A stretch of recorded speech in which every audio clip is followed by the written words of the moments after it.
नमस्कार दोस्तों। राहुल गांधी और कांग्रेस का जो दिल्ली विधानसभा चुनाव हो चुका है और इसके बाद जो नया प्लान है उस प्लान की चर्चा खूब हो रही है। दिल्ली के बाद राहुल गांधी कांग्रेस का जो अगला प्लान है पश्चिम बंगाल के राजनीति में है और पश्चिम बंगाल के राजनीति को लेकर एक बार भूचाल हो गया है।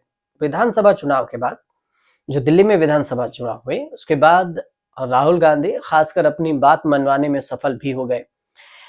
अब ये और बात है कि कांग्रेस दिल्ली में कुछ अच्छा नहीं कर पाई, लेकिन इतना जरूर हुआ कि यहाँ पर 2% वोटों का अंतर जरूर ले आए। लेकिन अब पश्चिम बंगाल में ये भी चीज हुई कि पश्चिम बंगाल में अब राहुल गांधी की नजर है, कांग्रेस का ध्यान केंद्रित है और एक और इंडिया गठबंधन के जो सहयोगी हैं उससे मुकाबला करने की योजना कांग्रेस बना रही है। दिल्ली में तो अरविंद केजरीवाल थे और उनसे भी टक्कर लिए और ये और बात है कि उन्हें कुछ खाली हाथ लौटना पड़ा, कोई सीट नहीं मिली, वोट शेयर में थोड़ा सा इजाफा जरूर हुआ।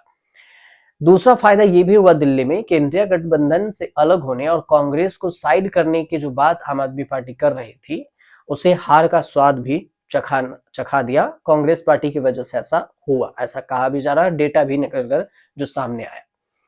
2004 में सक्रिय राजनीति में जब शामिल हुए थे राहुल गांधी तो उस वक्त उन्हें युवा मामलों का प्रभारी नियुक्त किया गया था और उनका जो फार्मूला है कि एकला चलो रे की अवधारणा दृढ़ विश्वास में भी रखा, यानी कि पार्टी को अकेले खड़ा करना चाहिए, उनका ये मानना है।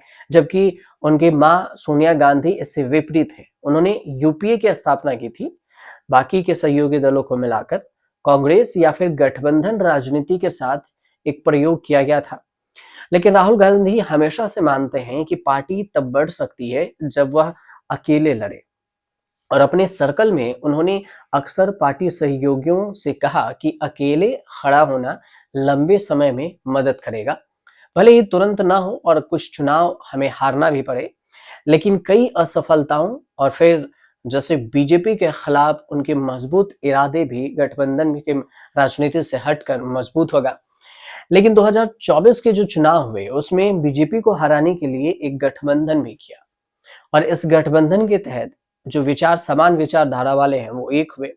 2024 के लोकसभा चुनाव के बाद पार्टी की जो बीजेपी के साथ सीधी लड़ाई है उसमें जीतना संभव नहीं था, लेकिन हरियाणा और महाराष्ट्र में हार ने उन्हें पुनर्विचार करने पर मजबूर कर दिया कि आप एक बार फिर से गठबंधन में उतरिए।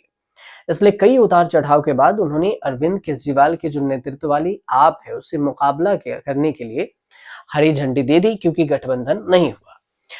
अब जब विधानसभा चुनाव हार गई है आम आदमी पार्टी दिल्ली में, तो अगर देखा जाए तो इसके चुनाव प्रचार में Samajwadi party, national conference, TMC सब खड़ी थी और सब दोषी ठहरा रही है कांग्रेस को।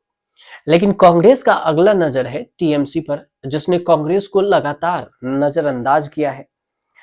टीएमसी ने स्पष्ट कह दिया है कि वह चाहती है कि उसके नेता ममता बनर्जी इंडिया ब्लॉक का चेहरा बने और अब तो खबर ऐसी भी है कि राहुल के पदयात्रा की जो योजना बनाई गई है पश्चिम बंगाल में उसमें कहा गया है कि राज्य की इकाई अव्यवस्था को तैयार करने की बात हुई है कि आप तैयार रहिए, राज्य में राहुल गांधी का पदयात्रा होगा पश्चिम बंगाल में।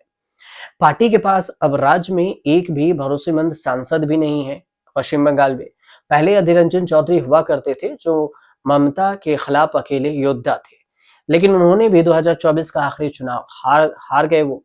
और अब ऐसे खबर है कि संसद सत्र के बाद राहुल गांधी पश्चिम बंगाल का दौरा कर सकते हैं। इसके लिए वो योजना बना रहे हैं जहां कार्यकर्ताओं के साथ मुलाकात करेंगे और उनसे बातचीत करेंगे ताकि ये महसूस दिला सकें कांग्रेस कार्यकर्ताओं को कि अब भी कांग्रेस ममता के खिलाफ चुनावी लड़ाई में डटकर सामने है। अब इसके लिए कई सारी योजनाएं हैं और दूसरा ये भी है कि बीजेपी का भी विकल्प नहीं होगा कि वहां बीजेपी साइड लाइन से लड़े, क्योंकि वहां भी त्रिकोणीय मुकाबला होगी अगर गठबंधन नहीं हो सका तो। लेकिन वहीं दूसरी तरफ से देखा जाए तो ममता बनर्जी भी ये कह रही हैं कि हम गठबंधन नहीं करेंगे और जैसे कांग्रेस ने हरियाणा में गठबंधन नहीं किया, हार गई, महाराष्ट्र में गठबंधन नहीं किया, हार गई, फिर दिल्ली में भी आम आदमी पार्टी का साथ देना चाहिए लेकिन नहीं दिया, फिर गठबंधन नहीं किया, तो फिलहाल हम पश्चिम बंगाल में भी गठबंधन नहीं करेंगे।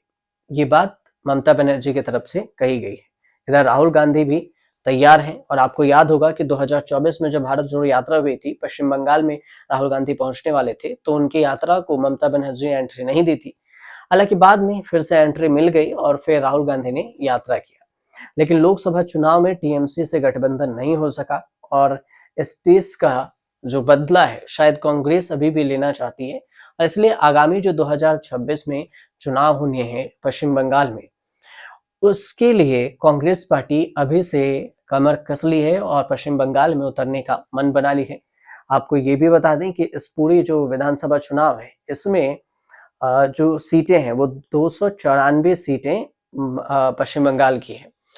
और यहाँ पर गठबंधन में अभी तक देखा जाए तो कोई बात तो नहीं हुई, लेकिन दिलचस्प ये भी होगा कि पश्चिम बंगाल में कांग्रेस और टीएमसी की गठबंधन होती है या फिर अकेले चुनाव लड़ा जाता है, ये आने वाला वक्त बताएगा। फिलहाल आपको अगर जानकारी सही लगी तो हमारे चैनल को सब्सक्राइब कीजिए, शेयर कीजिए और कमेंट कीजिए।